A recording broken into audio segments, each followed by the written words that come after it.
رات کا وقت تھا۔ میں اپنے کمرے میں بیڈ پہ ایڑیاں رگڑ رہا تھا۔ مجھے ایسا لگ رہا تھا کہ ابھی کی ابھی میری جان چلی جائے گی۔ ڈاکٹروں نے کہہ دیا تھا کہ اب میری بیماری کا صرف ایک ہی علاج ہے، میں کسی عورت کو اپنی زندگی میں شامل کر لوں۔ میں غیر شادی شدہ مرد تھا جس کے پاس عورت نام کی حسینہ تھی ہی نہیں۔ میں اپنے گھر میں اکیلا رات کی 2 بجے جاگ رہا تھا۔ کمرے میں اندھیرا تھا لیکن مجھے ایسا لگ رہا تھا کہ جیسے زمانہ مجھ پر ہنس رہا ہو۔ بھرے کمرے میں مجھے خالی خالی سا لگ رہا تھا۔ میرے پاس دنیا جہاں کی ہر نعمت تھی مگر کوئی بھی مجھے اپنی بیٹی دینے کے لیے تیار نہیں تھا۔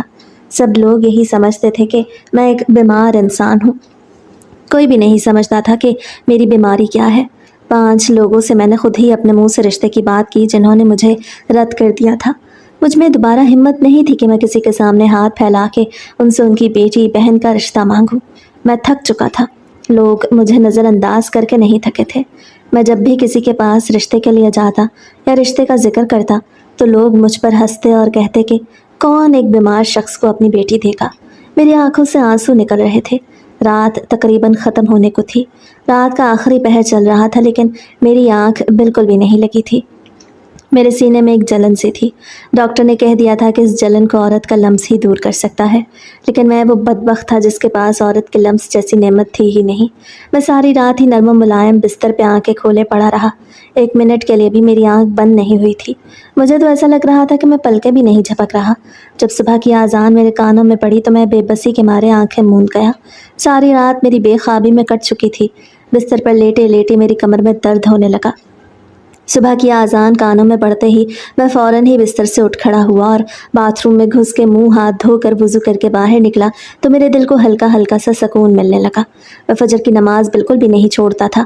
باقی نمازیں بھی میں پڑھا کرتا تھا لیکن کبھی نہ کبھی چھوٹ جاتی، لیکن فجر کی تو میرے لیے سانس کی طرح تھی۔ میں جائے نماز بچھا کے کمرے میں ہی نماز ادا کرنے لگا۔ سردیوں کے دن تھے، دسمبر کا مہینہ چل رہا تھا۔ سردی دن بدن بڑھتی ہی جا رہی تھی۔ نماز مکمل کرنے کے بعد بھی میں وہیں پہ بیٹھ کے اپنے رب کے سامنے ہاتھ پھیلائے بیٹھا رہا۔ میری زبان نہیں ہل رہی تھی اور نہ ہی میں کوئی دعا مانگ رہا تھا۔ بس میرا دل خون کے آنسو رو رہا تھا اور کچھ آنسو میری آنکھوں سے بھی نکل رہے تھے۔ میں کچھ بھی نہیں بول پا رہا تھا اور ویسے بھی رب کے سامنے بولنے کی کیا ضرورت ہوتی ہے۔ رب تو انسان کے دل کی ہر بات جانتا ہے، مگر رب سے دعا مانگنا بھی تو ضروری ہے، لیکن میری زبان سے دعا کے کلمات ادا ہی نہیں ہو رہے تھے۔ میں ہاتھ پھیلائے بیٹھا تھا۔ میری جھولی خالی تھی، میرے نصیب میں کچھ بھی نہیں تھا۔ کہنے کو تو میرے پاس سب کچھ تھا، دھن دولت، اپنا گھر، کاروبار، نام، مرتبہ، عہدہ، لیکن صرف ایک چیز نہیں تھی اور وہ تھی میری زندگی میں خوشی۔ ماں باپ کے جانے کے بعد میں بالکل ہی اکیلا ہو گیا، اور جب سے پچھلے 3.5 سال سے مجھے یہ بیماری لگی تھی تو میں اور بھی زیادہ ٹوٹ کے رہ گیا تھا۔ دن بدن میری صحت بگڑتی جا رہی تھی، دھن دولت بھی میرا کچھ نہیں کر پا رہا تھا۔ میں بالکل ہی اکیلا ہو گیا تھا۔ پھر میں نے دعا کے لیے کھڑے کیے گئے ہاتھوں کو اپنے چہرے سمیت پورے جسم پر پھیرا اور وہاں سے اٹھ کھڑا ہوا۔ میں جانتا تھا کہ ملازمہ ناشتہ بنا چکی ہوگی۔ اتنے بڑے گھر میں اکیلا رہتا تھا۔ ایک بوڑھی عورت تھی جو میرے گھر میں ملازمہ کا کام سر انجام دیتی تھی۔ جب میں تیار ہو کے آفس جانے کے لیے اپنے کمرے سے باہر نکلا تو میز پہ ناشتہ لگ چکا تھا اور بوڑھی اماں کچن میں کھڑی شاید کوئی دوسرا کام کر رہی تھی۔ میں نے ٹوٹے دل کے ساتھ ناشتہ کیا اور پھر گھر سے روانہ ہو گیا۔ میں اتنی بڑی کمپنی کا مالک تھا، میرے جیسے آزادی اور عیش تو ہر دوسرے انسان کا خواب تھا، لیکن کوئی بھی نہیں جانتا تھا کہ اس سب سے مجھے کوئی فائدہ نہیں۔ جب میں آفس پہنچا تو میرے ملازمین اپنی جگہوں سے اٹھ کے مجھے سلام کرتے۔ میں ان کے سلام کا جواب دیتے ہوئے اپنے کمرے میں آ گیا۔ میرے کام میں میرا بالکل بھی دل نہیں لگ رہا تھا۔ ڈاکٹر نے کہہ دیا تھا کہ اگر میں نے جلد از جلد کسی عورت کو اپنی زندگی میں شامل نہ کیا تو میں زیادہ ٹائم جی نہیں پاؤں گا۔ میں اندر ہی اندر گھلتا جا رہا تھا۔ میرے دل کے ارمان اب مجھ سے کنٹرول نہیں ہو رہے تھے۔ میں کچھ بھی نہیں کر سکتا تھا۔ میرا ایک دوست علی جو میرے ہی آفس میں مینیجر کا کام کرتا تھا مجھ سے بہت زیادہ پیار کرتا تھا، لیکن نہ ہی اس کے گھر میں کوئی بہن تھی جس سے وہ میری شادی کرا سکتا۔ وہ بھی میری وجہ سے بہت زیادہ پریشان تھا۔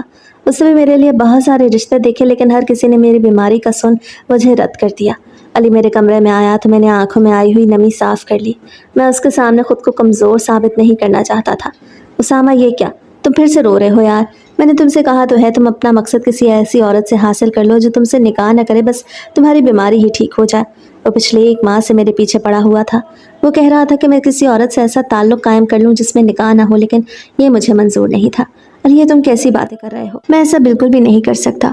میں مر جاؤں گا لیکن میں یہ نہیں کروں گا۔ मेरी जितनी भी ज़िंदगी होगी मैं ऐसे ही गुजार लूँगा, एक ना एक दिन तो सबको मरना ही है। मैंने गीली आवाज़ के साथ कहा तो अली कुर्सी से उठ के आया और मुझे गले से लगा लिया। उसामा, दोबारा मैं तुम्हारे मुंह से ये बात न सुनूं। आज तुम्हें मेरी बात माननी ही होगी। मुझे कैसी जगह के बारे में पता चला है जहाँ पर तुम्हारी बीमारी दूर हो सकती है। उसने अपनी आंखों में आए आंसू साफ किया और मुझसे कहा तो मैं हैरान रह गया। मैं नहीं जानता था कि वो किस जगह की बात कर रहा है। अली, तुम किस जगह की बात कर रहे हो? क्या वहाँ पे मेरी बीमारी दूर हो सकती है? मैंने इश्तियाक में कहा तो वो मुस्कुराने लगा। मेरे दोस्त, अब तुम्हें यह कदम उठाना ही होगा। मैं तुम्हें यूं दिन ब दिन मरता हुआ नहीं देख सकता। तुम आज शाम को मेरे साथ वहाँ पे चलोगे और फिर जैसा तुम्हारा फैसला होगा वैसे ही कर लेंगे। अली ने मेरे कंधे पे हाथ रखते हुए ये कहा और फिर मेरे कमरे से बाहर निकल गया। मैं उससे पूछना चाहता था कि आखिर ऐसी कौन सी जगह है जहाँ पर मेरी बीमारी ख़त्म हो सकती है और मैं अपनी ज़िंदगी गुजार सकता हूँ, लेकिन वो वहाँ से चला गया था। तो मैंने भी सब्र कर लिया। सारा दिन ही मैं काम में मसरूफ़ रहा। मीटिंग पे मीटिंग थी। मैं इतनी बड़ी कंपनी अकेले चला रहा था। सारी मीटिंग्स ख़त्म हुई तो शाम का वक्त भी हो गया। मैं घर के लिए रवाना होने लगा तो अली ने मुझे जाने से रोक दिया। वो कह रहा था कि मैं आज उसके साथ इस जगह पे चलूं, लेकिन मैं बहुत ज़्यादा थक चुका था। यार, मैं तो कहता हूँ कल चलेंगे, कल संडे का दिन है और ऑफिस भी बंद होगा, तो कल सुबह ही चलेंगे। मेरा ये कहना था तो वो मुस्कुराने लगा। यार, तुम बहुत भोले हो। ऐसी जगहों पे शाम को जाते हैं ना कि सुबह। बस तुम आज ही चलो। वो मेरा हाथ पकड़ के मुझे ले जाना चाह रहा था, लेकिन मैं इतना थक चुका था और मुझे अपने जिस्म में दर्द भी महसूस हो रहा था। शायद मेरी बीमारी फिर से हमलावर होने लगी थी। मैंने अली से माजरत की कि आज तो मैं बिल्कुल भी नहीं जा सकता। अगर कल सुबह नहीं जा सकते तो कल शाम को ही चलेंगे। वो मुझ पर ज़बरदस्ती कर रहा था, लेकिन फिर भी मैंने उससे अपनी बात मनवा ली।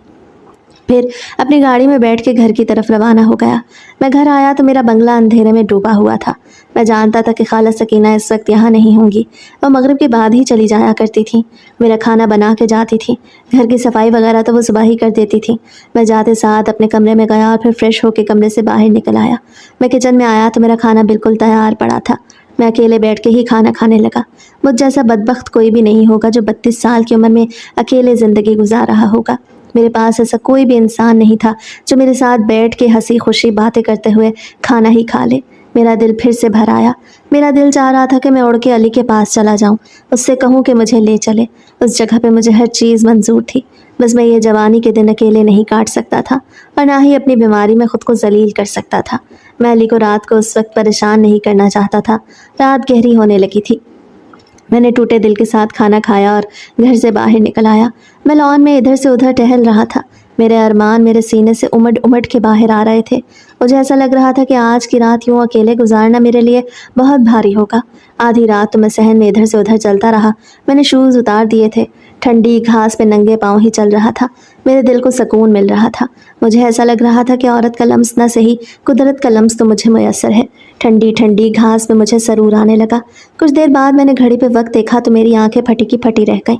रात के 1 बज रहे थे और मैं ऐसे जहन में इधर से उधर घूम रहा था जैसे शाम का वक्त हो। मैंने अपने मासूम से दिल को समझाया और घर के अंदर आ गया।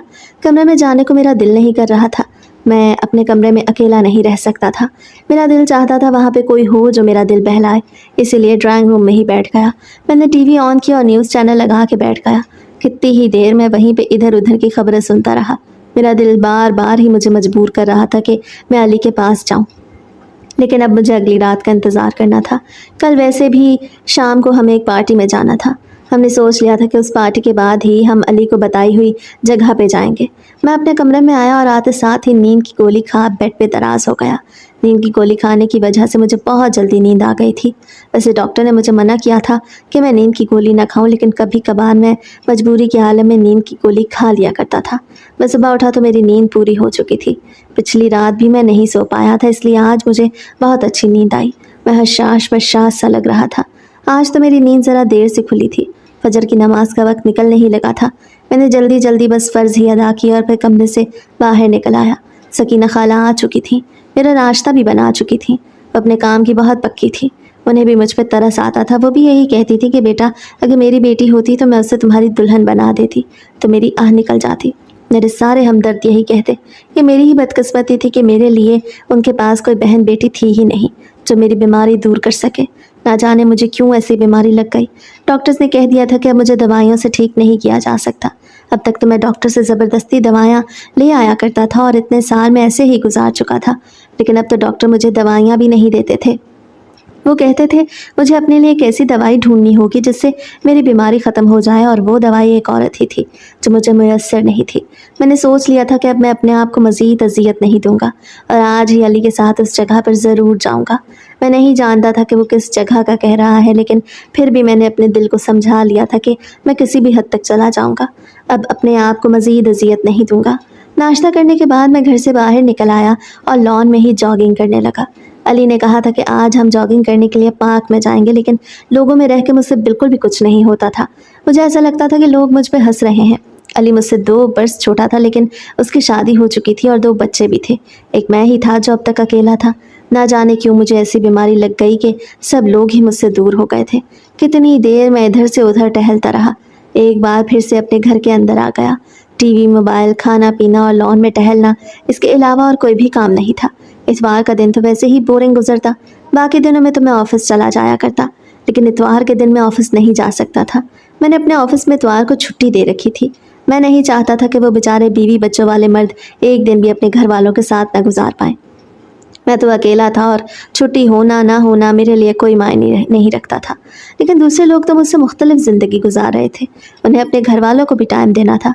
पहले पहले मैंने अपने ऑफिस में यही निज़ाम बनाया कि संडे को भी छुट्टी नहीं, तो बहुत सारे लोग ऑफिस छोड़ के जाने लगे। हर किसी को अपने घर वालों के साथ टाइम गुजारना था। हर किसी को अपनी महबूब बीवियों को टाइम देना था। कोई मेरी तरह अकेला तो नहीं था। तो फिर बाद में मैंने ही संडे की छुट्टी ख़त्म कर दी। सारा दिन मैं घर पे रहा। जब शाम के 6 हुए तो मैं घर से तैयार होके निकल गया। मैं पार्टी में पहुंचा तो सब लोग आए हुए थे। वो मेरे एक दूसरे दोस्त कासिम का फार्म हाउस था। अपना नया बिजनेस स्टार्ट करने की खुशी में उसने सब दोस्तों को पार्टी दी थी। वहाँ पर बहुत सारी लड़कियाँ भी आई हुई थीं। मेरे ज़्यादातर दोस्त अपनी बीवियों के साथ आए थे और कुछ अपनी मंगेतरों के साथ। हर किसी को देख के मैं ठंडी आह भर रहा था। एक मैं ही था जो बिल्कुल अकेला था। पार्टी में भी मेरा दिल नहीं लग रहा था। मैं कुर्सी पे बैठा इधर उधर का नज़ारा कर रहा था। जब अली आया तो उसके साथ ही उसकी बीवी थी। उसे देख के तो मुझे हसद होने लगा। वो मेरा अच्छा दोस्त था। मैं उससे बिल्कुल भी नहीं जलता था, लेकिन इस तरह उसे अपनी बीवी के हाथों में हाथ डाल के चलता हुआ देख के मेरा दिल खून के आंसू रो रहा था। मेरी भी ख्वाहिश थी कि मेरी बीवी हो और मैं से यूं अपनी सोशल गैदरिंग में ले जाऊं। अली और भाभी मेरे साथ ही आके बैठ गए। मैं हंस हंस के उनसे बातें करने लगा। मेरा दिल रो रहा था, लेकिन चेहरे पे सिर्फ और सिर्फ मुस्कुराहट सजाए हुए था। मैं नहीं चाहता था कि वो लोग आज के दिन भी मुझे उदास देखें। वो मेरे हमदर्द गमगुसार थे जो मुझे परेशान देख के खुद भी परेशान हो जाते थे। अब मैं अपने हमदर्दों को मज़ीद परेशानी नहीं देना चाहता था। पार्टी अपने अख्ताम को पहुंची तो अली ने मुझे एक जगह का पता दिया और कहा कि वो अपनी बीवी को छोड़ के खुद भी वहीं पे आ जाएगा। मैं उस जगह की तरफ रवाना हो गया।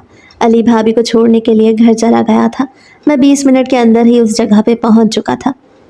मुझे समझ नहीं आ रही थी कि ये कैसी जगह है। वो एक बहुत बड़ा बंगला था, लेकिन ज़रा पुराना सा लगता था, जिसके अंदर से बेइंतहा शोर आ रहा था, जैसे अंदर कोई महफिल चल रही हो। थोड़ी देर बाद अली भी भाभी को छोड़ के आ गया। मैं अभी बाहर ही खड़ा था। यार ये क्या, तुम अभी तक अंदर नहीं गए? मैंने सोचा कि अब तक तो तुम किसी लड़की को पसंद कर चुके होगे। अली ने कहा तो मैं सवालिया निगाहों से उसकी तरफ देखने लगा। अली क्या मतलब है तुम्हारा? ये कौन सी जगह है? मैंने कहा तो वो बिना जवाब दिए ही मेरा हाथ पकड़ के मुझे अंदर ले गया। अंदर तो एक रौनक लगी हुई थी। कुछ लोग गांव तकियों से टेक लगाए कालीन पर बैठे सामने खड़ी हसीनाओं को डांस करते हुए तक रहे थे। वो इतनी खूबसूरत थी कि उन पर से नज़र भी नहीं हटाई जा सकती थी।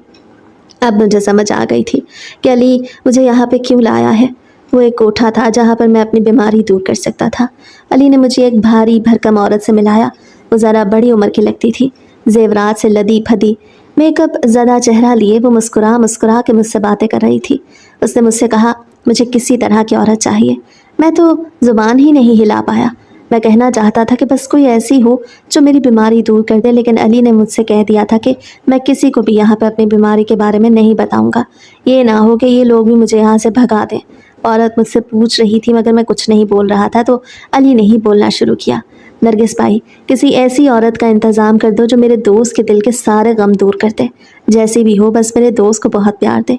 अली ने संगीन तासुरात के साथ कहा तो वो औरत जिसका नाम नरगिस था मुस्कुरा के मेरी तरफ देखने लगी। साईं, मैं आपकी ताबेदार। आज ही एक औरत आई है जो है तो ज़रा बड़ी उम्र की, लेकिन वो आपके दोस्त की ख्वाहिशात बड़ी अच्छे से पूरे कर देगी। बस आप 15 मिनट इंतज़ार करें, मैं आपके लिए कमरा तैयार कराती हूँ। नरगिस बेगम ये कह के वहाँ से चली गई। मैं और अली दूसरे मर्दों के साथ गांव तकियों के साथ टेक लगा के बैठ के वो रक्स देखने लगे। मेरा दिल हौल रहा था। نہ جانے وہ कैसी औरत होगी और मेरे साथ वक्त गुजारना भी चाहेगी या नहीं। यही सोचते सोचते 15-20 मिनट तो गुजर गए, मगर वो औरत जिसका नाम नरगिस था अभी तक मुझे बुलाने के लिए नहीं आई थी। मैंने अली से कहा तो वो मुझ पे हंसने लगा। यार ज़रा सब्र कर लो, पहले तुम यहाँ पे आना नहीं चाहते थे और अब तुमसे सब्र नहीं हो रहा। इस तरह के कामों में ज़रा तो देर लगती है। वो तुम्हारे लिए ही कमरा सजा रही होगी, बस तुम ज़रा इंतज़ार कर लो। अली ने मुस्कुराते हुए कहा तो मैं भी मुस्कुराने लगा। मैं जानता था कि वो मुझे छेड़ रहा है, इसीलिए ही मुझे बिल्कुल भी गुस्सा नहीं आया। अली ने कहा था कि वो मुझे यहाँ पर छोड़ने के बाद ही घर वापस जाएगा। मुझे तो सुबह ही जाना था। थोड़ी देर बाद वो औरत आई और मुझे अपने साथ एक ऐसे कमरे में ले गई जो बहुत बड़ी नफासत से सजाया गया था। वहाँ पे एक औरत जो भारी भरकम जसामत की थी, इतनी हसीन लग रही थी कि उसे देख के ही मैं हैरान रह गया। वो ज़्यादा उम्र की नहीं थी, बस ज़्यादा से ज़्यादा मुझसे 1-2 साल ही बड़ी होगी, मगर उसने ऐसी तैयारी कर रखी थी कि वो अपनी उम्र से बहुत ज़्यादा छोटी लग रही थी। नरगिस भाई मुझे वहाँ पे छोड़ने के बाद बाहर निकल आई तो मैंने दरवाज़ा बंद कर दिया। वो औरत सोफे पे बैठी थी और दरवाज़ा बंद होते ही वो मेरी तरफ आई और मेरा हाथ पकड़ के मुझे बेड की तरफ ले गई। ना जाने उसकी क्या मजबूरी थी। मुझे ऐसा लग रहा था कि वो ये काम करना नहीं चाहती, लेकिन मजबूरी में कर रही है। मुझे हैरत हुई कि आखिर उसके साथ क्या मजबूरी है कि उसे ये काम करना गवारा है। मेरा दिल चाह रहा था कि मैं उसे अपनी बीमारी के बारे में सब बता दूं, मगर अली ने कहा था कि अगर मैंने ऐसा किया तो मैं अपने पाँव पे खुद ही कुल्हाड़ी मारूंगा, इसलिए मैंने चुप साध ली। वो औरत मेरे चेहरे पे हाथ फेर रही थी, जिससे मुझे बहुत ज़्यादा सुकून मिल रहा था। मैं औरत के लम्स से आज तक ना आशना रहा। कॉलेज में भी मैंने कोई फ़ीमेल फ्रेंड्स नहीं बनाई और बिज़नेस संभालते संभालते जब मुझे शादी का ख़्याल आया तो मुझे एक ऐसी बीमारी लग गई कि कोई मुझे अपनी बेटी देने को तैयार नहीं था। लेकिन आज मैं शादी के बगैर ही अपनी बीमारी दूर करने वाला था। उस औरत के साथ वो रात मेरी ज़िंदगी की हसीन तरीन रात थी। उस औरत ने मुझे एक रात में इतना ज़्यादा खुश कर दिया कि मुझे ऐसा लग रहा था कि एक रात में ही मेरी सारी बीमारी ख़त्म हो गई।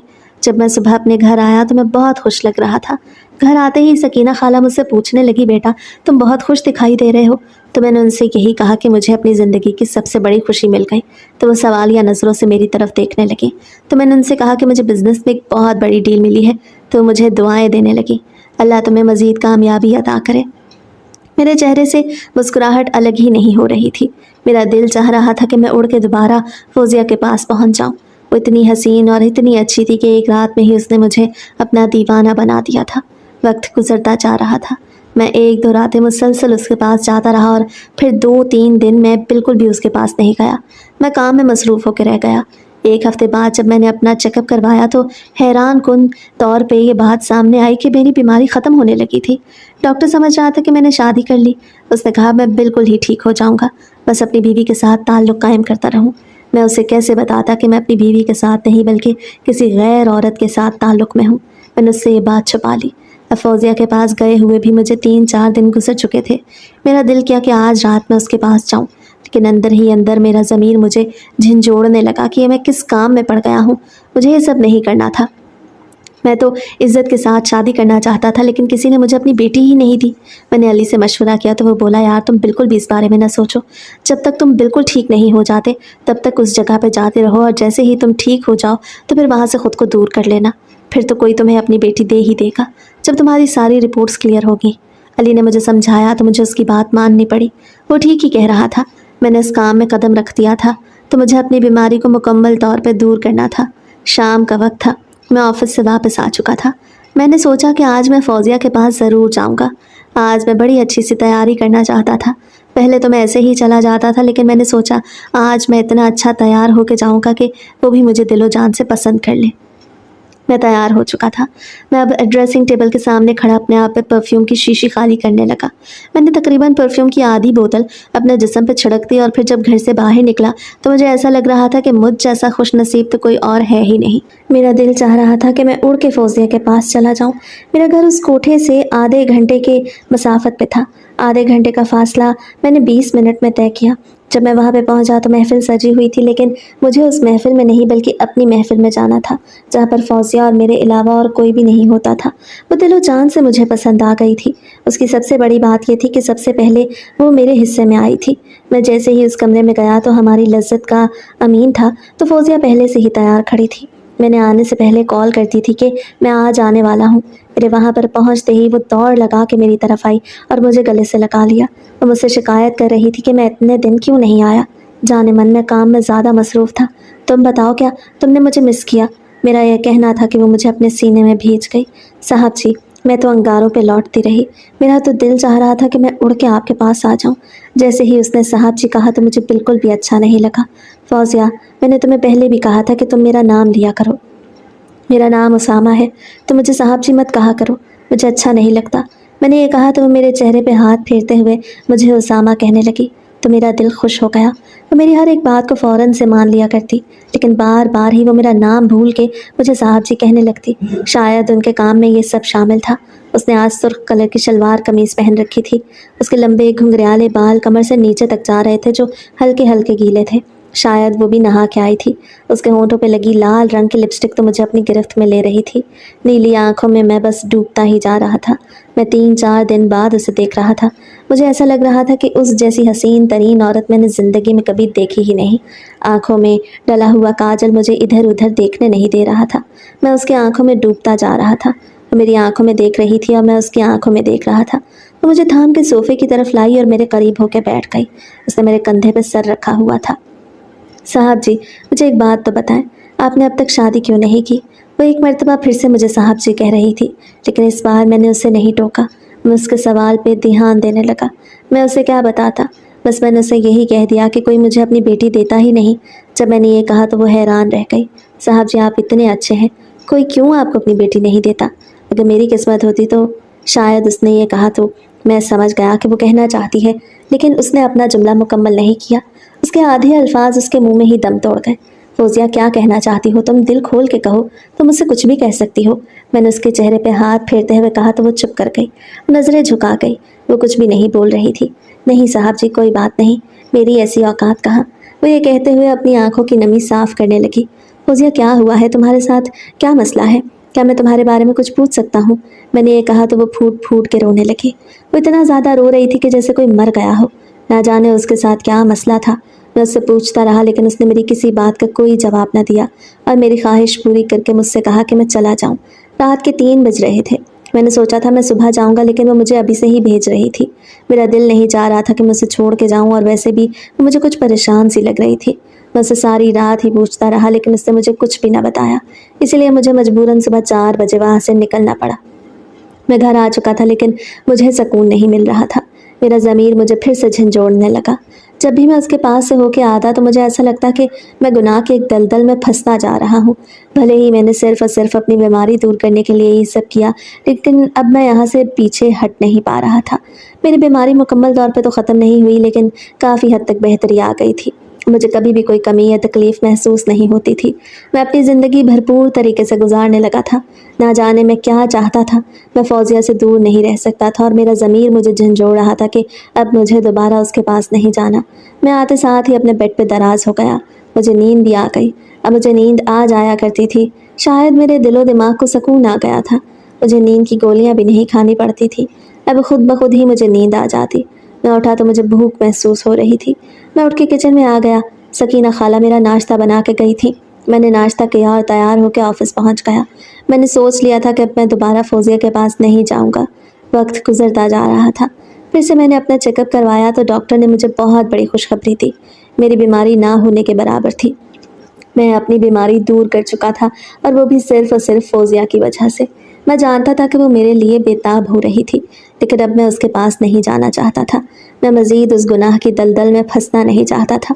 میری بیماری دور ہو گئی تھی۔ اب میں نے سوچ لیا تھا کہ میں سیدھے طریقے سے ہی اپنی زندگی گزاروں گا اور بہت جلد ہی شادی کر لوں گا۔ میں نے علی سے بھی اس بات کا ذکر کیا تو اس نے مجھے یہی مشورہ دیا۔ وہ بھی میرے لیے بہت زیادہ خوش ہو رہا تھا۔ مجھے فوزیہ کے پاس گئے ہوئے تقریباً 20 دن ہو چکے تھے۔ میں دوبارہ سے اس کے پاس نہیں گیا۔ میرا دل پھر سے مچلنے لگا۔ نہ جانے میں کیوں اس سے دور نہیں رہ پا رہا تھا۔ 20 دن میں نے انگاروں پہ لوٹ کے گزارے۔ اب مجھ سے مزید انتظار نہیں ہو سکتا تھا۔ ان 20 دنوں میں اس نے مجھ سے کوئی رابطہ نہیں کیا۔ اس کے پاس میرا نمبر تھا اور اس کا نمبر بھی میرے پاس تھا۔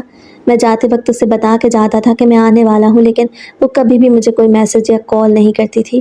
نہ جانے اس کے ساتھ کیا مسئلہ تھا۔ میرے دل کو بے چینی ہوئی کہ آخر اس کے ساتھ کیا مسئلہ ہے۔ اس دن اتنا کیوں رو رہی تھی، وہ بھی صرف میری ایک بات پوچھنے پر۔ میں نے سوچا آج میں اس کے پاس جاؤں گا اور اس سے اس کی زندگی کے بارے میں پوچھوں گا۔ اگر اس کا کوئی مسئلہ میں حل کر سکتا ہوں تو میں ضرور حل کروں گا۔ اس نے بھی تو میری بیماری دور کی۔ میں نے سوچا کہ میں جب اس کے پاس جاؤں گا تو بالکل بھی اس سے اپنی خواہش پوری نہیں کروں گا، بلکہ صرف اور صرف اس کے بارے میں پوچھوں گا۔ میں آج ذرا وقت سے پہلے ہی پہنچ گیا۔ محفل ابھی نہیں لگی تھی، محفل کے انتظامات ہو رہے تھے۔ میں اسی کمرے میں گیا تو فوزیہ وہاں موجود نہیں تھی۔ میں نے نرگس بھائی سے پوچھا تو وہ کہنے لگے کہ سائیں آپ نے آنے سے پہلے بتایا نہیں تو اس لیے فوزیہ یہاں پہ نہیں، وہ صرف تبھی یہاں پہ آتی ہے جس دن آپ نے آنا ہو۔ یہ سن کر تو میں حیران رہ گیا، یعنی کہ وہ صرف اور صرف میرے ساتھ وقت گزار رہی تھی۔ میں نے نرگس بیگم سے اس کا ایڈریس لیا اور اس کے گھر پہنچ گیا۔ وہ ایک ٹوٹا پھوٹا سا گھر تھا۔ میں نے دروازے پر دستک دی تو کسی نے بھی دروازہ نہیں کھولا۔ میں بار بار دروازے پہ دستک دیتا رہا مگر کوئی بھی دروازہ نہیں کھول رہا تھا۔ مجھے مجبوراً واپس لوٹنا پڑا۔ میں گاڑی میں دوبارہ اپنے گھر آ گیا۔ رات گہری ہونے لگی۔ میں فوزیہ کی یاد میں کھو سا گیا۔ نہ جانے وہ کہاں چلی گئی تھی۔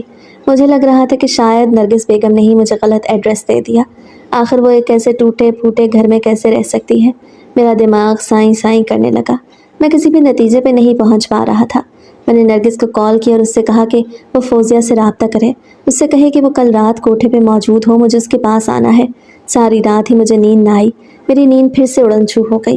میں پھر سے اکیلا محسوس کرنے لگا۔ میں تو سمجھ رہا تھا کہ اس سے جدا ہو کے میں اپنی زندگی گزار لوں گا۔ میں نہیں جانتا تھا کہ اب میں اس سے جدا رہ ہی نہیں سکتا تھا۔ سارا دن میں نے بڑی مشکل سے آفس میں گزارا اور شام کو جلد ہی گھر واپس آ گیا۔ پھر تیار ہو کے ایک مرتبہ پھر سے کوٹھے پہ پہنچ گیا۔ میں وہاں پہ گیا تو میری خوشی کی انتہا نہ رہی۔ فوزیہ وہاں پہ آئی ہوئی تھی۔ فوزیہ میں کل تمہارے گھر گیا تھا لیکن کسی نے بھی دروازہ نہیں کھولا۔ آخر کیا مسئلہ ہے تمہارے ساتھ؟ کون ہو تم؟ میرا یہ کہنا تھا کہ وہ پھر سے رونے لگی، لیکن اس بار اس نے اپنے آپ پہ کنٹرول کر لیا۔ صاحب جی آپ چھوڑیں ان سب باتوں کو اور یہ بتائیں اتنے دن بعد میری یاد کیسے آ گئی؟ وہ ڈوبتے کے پلو سے اپنے آنکھیں رگڑتے ہوئے بولی تو مجھے حیرت ہوئی کہ آخر اس کے ساتھ ایسا کیا مسئلہ ہے کہ وہ گھر کے بارے میں پوچھنے پہ رونے لگ جاتی ہے۔ فوزیہ آج میں تمہارے ساتھ اپنی خواہش پوری کرنے کے لیے نہیں بلکہ تمہارا مسئلہ پوچھنے کے لیے آیا ہوں۔ آج تو تمہیں بتانا ہی ہوگا کہ تمہارے ساتھ کیا مسئلہ ہے، تم کیوں ہر وقت اداس اداس سی رہتی ہو؟ میرا یہ کہنا تھا کہ وہ مسکرانے لگی۔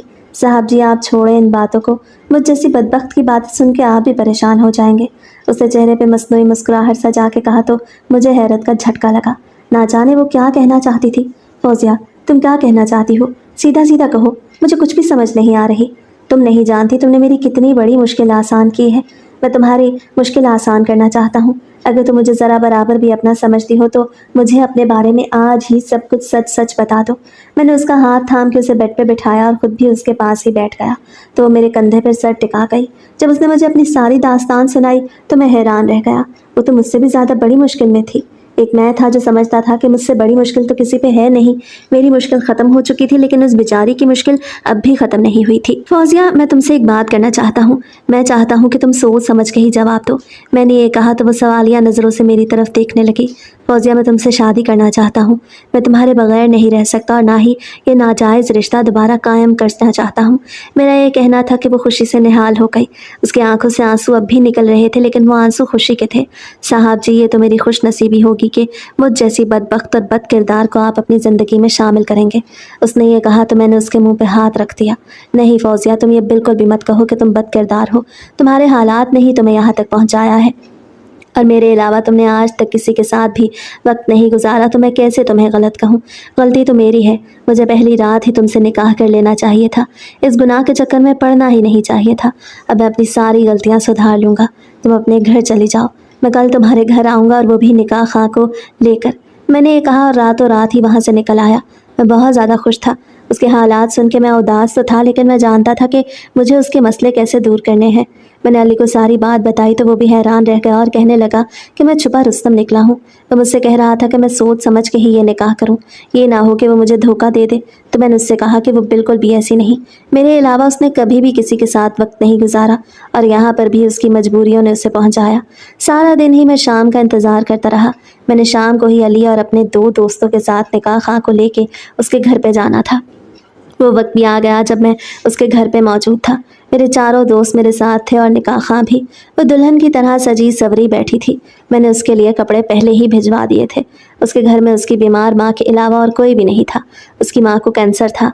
पैसे ना होने की वजह से उनका इलाज भी नहीं होता था, इसलिए वो बेचारी इस काम में पड़ गई थी। आज तक उसकी शादी भी इसी वजह से नहीं हुई थी कि गुर्बत की वजह से कोई उससे शादी नहीं करना चाहता था। निकाह हुआ तो वो फूट फूट के रोने लगी। मैंने सबके सामने ही उसके माथे पे बोसा लिया तो वो खामोश होकर रह गई। मेरी मोहब्बत ने उसके आंसू बहाने से रोक दिया। उसकी माँ कुछ नहीं जानती थी कि वो क्या काम करती है। वो तो बिस्तर से उठ भी नहीं सकती थी। आज वो खुश दिखाई दे रही थी। फौजिया ने मुझे कहा कि वो पहले हर वक्त रोती रहती थी। जब मैंने उनसे कहा कि आज मेरा निकाह है तो वो बहुत ज़्यादा खुश हो गई और मुझे दुआएं देने लगी। फौजिया की अम्मी दिल की बहुत अच्छी थी, वो मुझे बहुत ज़्यादा दुआएं दे रही थी। जब मैंने फौजिया की वो बात कही जो मैंने सोच रखी थी तो वो मेरे कदमों में गिर गई। मैंने उसे खड़ा करके सीने से लगा लिया। नहीं फौजिया, तुम्हें ये सब करने की बिल्कुल भी ज़रूरत नहीं। तुम्हारी अम्मी सिर्फ तुम्हारी ही नहीं, अब मेरी भी अम्मी है और मैं उनका इलाज कराऊंगा। देखना वो बिल्कुल ठीक हो जाएंगी। मैंने फौजिया को नहीं बताया था कि आज उसके साथ साथ उसकी माँ ने भी मेरे घर चलना है। फिर आधे घंटे बाद ही मैं बारात को लेकर अपने घर वापस आ गया। बारात में मेरे चारों दोस्त थे जो रास्ते से ही अपने घर चले गए।